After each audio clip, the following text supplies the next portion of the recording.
Shabbat Shalom. Welcome back to Take Time for Torah. I'm so glad that you have decided to join us this week. This week is Parshat Emor. In Parshat Emor, it is primarily concerned with the cycle of holidays, establishing the holidays, establishing the rituals that would go on in the tabernacle for the holidays, the type of sacrifices offered. There is, though, at the very end of the Torah portion, a very strange story. There came out among the Israelites one whose mother was Israelite and whose father was Egyptian. And a fight broke out in the camp between that half-Israelite and a certain Israelite and a certain other Israelite. And the son of the Israelite woman pronounced God's name in vain, in blasphemy, as it says. And he was brought to Moshe.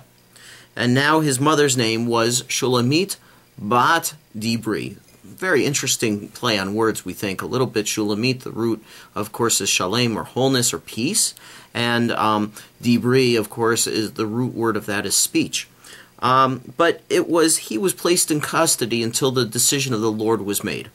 And then the Lord spoke to Moshe, saying, "Take the blasphemer outside the camp, and let all who were within hearing lay their hands upon his head, and let the whole community stone him." You see, in those days, taking God's name as a blasphemy had carried with it a very harsh punishment. It's interesting, if you think about this, this is just a very strange story for all of us. It is a story that we have to turn on our heads.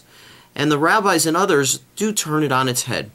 As a matter of fact, my colleague and friend, Rabbi Brad Artson, the dean of the Ziegler Rabbinical School at the American Jewish University, taught me the following idea at the Rabbinical Assembly this past week. He shared with us that there's a Hasidic method of taking the text, and instead of holding it at arm's length, you actually bring it much closer to you. And in the way that you bring it much closer to you, you actually see it in a different way. And Rabbi Artson was teaching us that there's a different way to see this. We spend so much of our time talking about how God's name is ineffable, that we cannot pronounce it, and that we should not use it in vain, and that we avoid using it in vain, that we, in a sense, we try to actually make it effable. In other words, we try to pronounce it, we try to understand it. Yud He Vav He is really pronounced Adonai.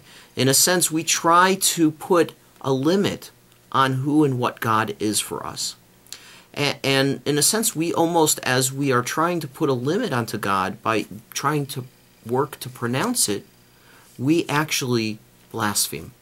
We actually make the name even harder, and we limit God.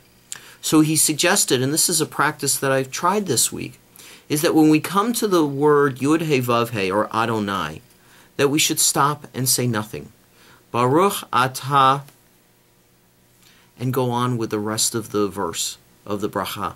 In a sense, we are opening up, we are unlimiting, we are making God's name unlimited in the world.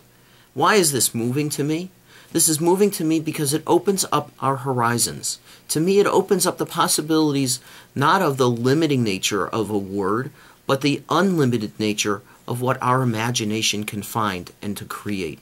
In a sense, we almost honor God by not saying God's name.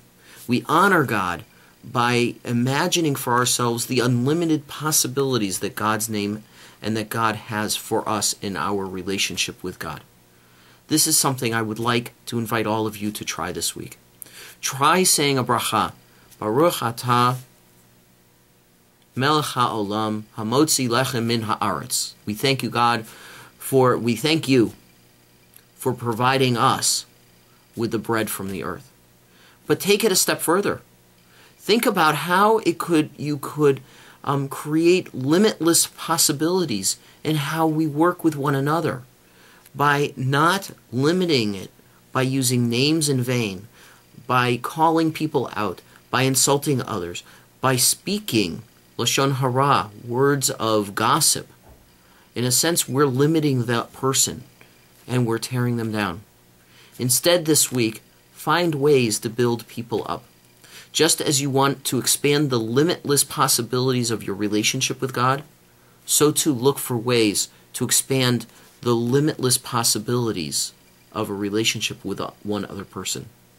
By doing that, you will create a sense of holiness and a sense of blessing and a sense that one can be wholeness, can have wholeness in their speech. Shabbat Shalom, and I look forward to you joining us next week for Take Time for Torah. Shabbat